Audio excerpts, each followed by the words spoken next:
Hey everyone, it's good to be here today. and One thing I want to talk about is something I really like actually. For my major in experience design at BYU, the whole thing of it is we like to design experiences. And one way to design experiences is we put sticky notes everywhere of every single idea around us because we learn that the more we visualize something, the more we see it, the more it sticks in our brain, and the more we act on those things. And I think that's why I've loved doing these DNC sticky notes. I would say DNC is one of those books that I know a little less than the Book of Mormon, than the New Testament. And I feel like for me personally, needed something that I could see every day, that I actually see, visualize, learn, and act upon. And doing these sticky notes was really cool to put them everywhere where you can see it and be like, okay, that's what it is. That's a reminder to do that today. That's what I want to do to live life a little bit better today. And something about sticky notes just makes me become a little bit better. It just makes me visualize that day in a better way and learn something I didn't know before. And I think that's why I've been loving these DNC stickies that we've had. I think it was really fun, like looking at all of those and making those available too. Welcome to This is Kingdom, a Good News Brand podcast. This is Gray. This is Talon. This is TJ. And this week we're talking about Following Christ by President Dallin H. Oaks. One reason I love President Oaks is I feel like he always talks about conflict resolution, contention, and really living life as a better disciple of Christ. And when I read this talk, it reminded me of when I was a student in college. I went to a seminar, and there was this guy named Arthur Brooks who was talking. And he talked a lot about things in life that can divide us. And of course, one of the biggest things he talked about was politics. I feel like that's just a really sensitive subject for a lot of people. And it really divides us and just hits us at our core and can make us so mad. And he said something in the middle of his talk that I will remember forever. He looks at all of us and he talks about disagreeing. He says, you know what? Disagreeing is actually a really good thing. And for me, I'm like, no, it's not. That's bad. That divides us. That can lead to a lot of terrible things. And he says, you know what? Instead of disagreeing less, we should disagree better. Because disagreeing actually can lead to the most peaceful solutions. And I was like, what? Disagree less? Not disagree less, but disagree better. And it introduced this whole new concept to me that I've lived by since that day, that there is a difference between conflict and contention. I feel like when we're with our friends, when we're with family, you're going to run into conflict. You're going to disagree with your friends. You're going to disagree with your family.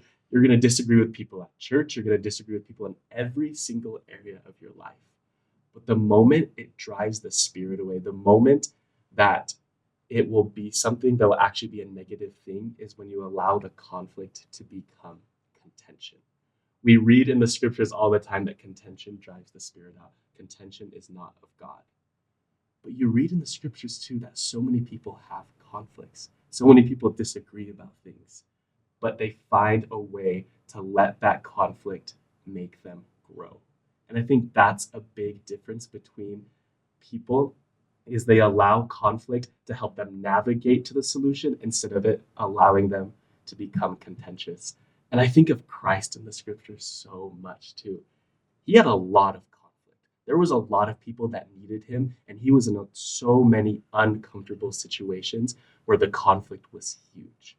But the thing about Christ is he allowed the conflict to let that person become more Christ-like instead of it becoming contention and driving the spirit away. I think that leads to a lot of questions. In what situations in my life am I allowing this conflict to become contention? In what situations in my life am I allowing this conflict to actually bring me closer to the people around me, to the people at school, the people at church, and most importantly, God?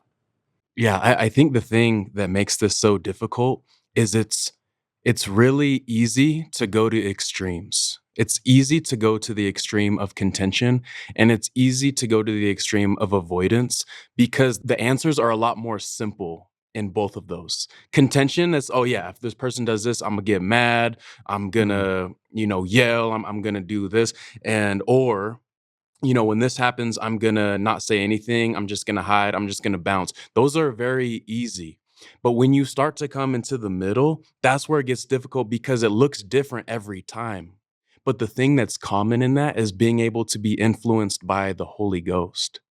And President Oakes in this says that there's this guiding principle that can lead us, and it's in those two great commandments, right? Love God and then love your neighbor as yourself. And I think using that truth can really help us navigate and figure out in the middle with the Spirit how to handle that conflict in the situation instead of just going to the extremes of contention or avoidance. And something else that has always hit me, even since I was younger, was Satan is in the extremes. Hmm.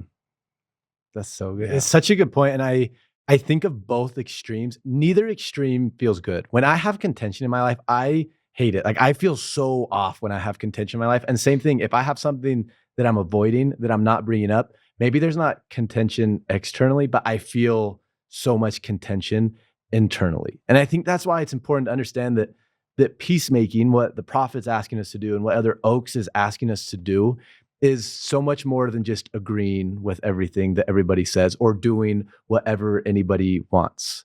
Being a peacemaker is having respect for people. It's loving people, it's listening to people, it's understanding people, and it's also having your principles and having your values and not being afraid to stand up for the things that you believe in and not being afraid to express the things that you're feeling and the things that you're experiencing.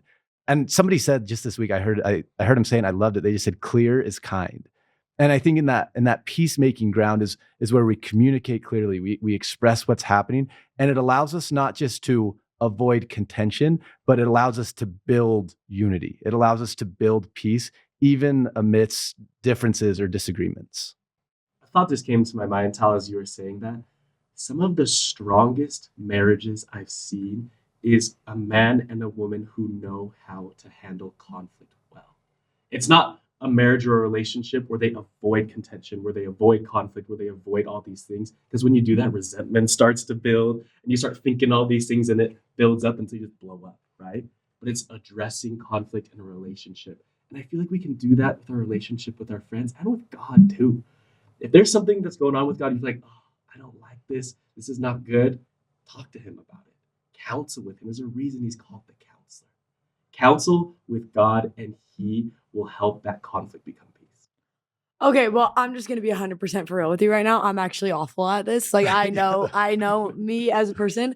I am so like people pleasing and avoidant by nature. This is true about every area of my life. Don't laugh at all this, okay? And that's true about me. So listen, this is like genuine. It's like a genuine question. Like, get really practical. What does that look like? Mhm. How do you like healthily navigate conflict? Maybe it's friend conflict, maybe it's relationship conflict, maybe it's whatever. But like, actually, because I think I loved what you said, TJ, about like the key is to navigate with this with the Spirit. Because, like Hollis said, like Jesus was an expert at this. Jesus did not avoid conflict. He didn't live his life avoiding conflict, and he also didn't live his life fighting people about what he thought was right. So, how do you bring him into the situation using the Spirit? What does that actually look like in real life? Good. I love that question. I love that question. I want to get practical with this because think of a time you've had a bad, you're off with your parents. And I think that happens often. I think one of the best things you can do, number one, is Hollis and I have talked about this a lot, is assume positive intent. I think a lot of times when something's off, we'll assume the worst in the other person of like, oh, they do this because they don't like me, or they do this because they're messed up. They do this because they're bad. Whenever you're operating from that place, I think either A, you're going to react in a really strong way, overly strong way, or B, you're just gonna be like, I'm not even going to work with them because I know that they have bad intent. But when you assume positive intent in people, I think it puts you in a place to work through conflict without having contention. I think one of the other best practical things you can do with friends or maybe with a sibling when you guys are beefing or saying, hey, I'm not trying to fight right now. I want to get on the same page. And I think if you make your intent really clear of, I don't feel unified right now, and I want to be unified. Can we both talk about what we're feeling so that we can get on the same page?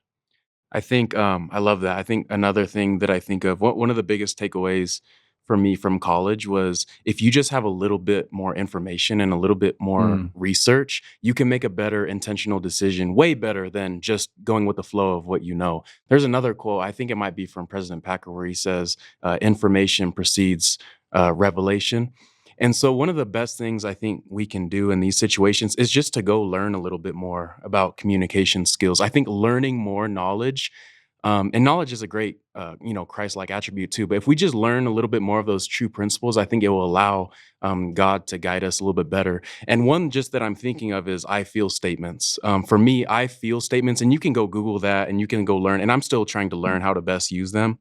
But for me, I feel statements helps me approach a conversation that otherwise I probably wouldn't want to, because an I feel statement takes out being offensive. It takes out pointing blame, even if it's a kind of a conflict management situation.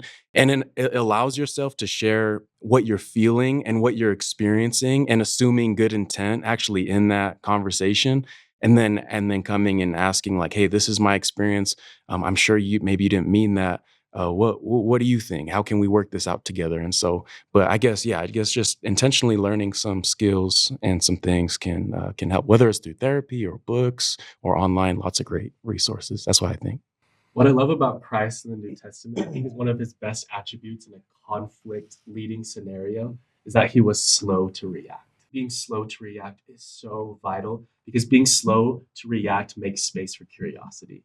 It makes space for you to be That's so curious good. about the situation. It makes space for you to be like, oh, what if their intent is different? Because what Talon was talking about reminded me of what a friend told me when we were getting in a disagreement. He says, Hollis, I am not here to be right. I'm here to get things right with you. And I love that so That's much so because good. I think we go into situations wanting to be right with our friends, our family, with God, any situation in life. We want to be right because it feels good. It feels good to be right because it's our way, our decision, our time.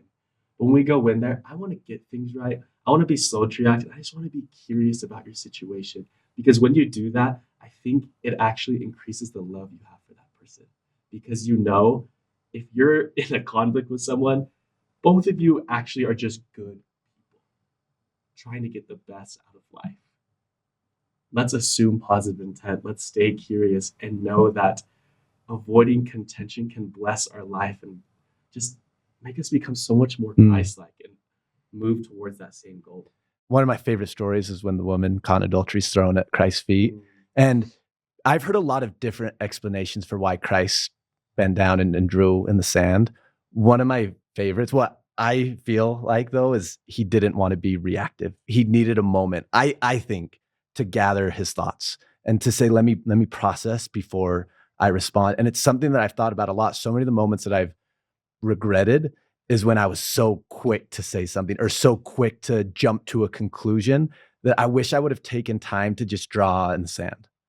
And man, I really hope anyone listening to this, I hope you think of a relationship in your life that could be better. And I hope you really try to apply these things. And the biggest thing that I hope you do is talk to God about it. I think that's one of the things that I most pray about. I'll do it a lot in my marriage of, God, I'm frustrated about this thing. Can you help me see it differently? Can you help me see what I'm missing, what I don't understand? Can you help me see it from her point of view? And I think if you take that time to be still and to really process and to not react so quickly, God will help you better understand how to unify that relationship. What I know about God, God loves unity. Satan thrives in contention and disconnection, but God lives in unity. And the more we draw near to him, the more he'll help us create unity in our lives. Teacher, do you love me? Teacher, will you care for me? Even if I turn away or disobey or go astray, then will you love me still? Teacher, will you teach me? Teacher, help me choose the right when I do not understand the Lord's command. Please take my hand and lead me with his light. See you next week.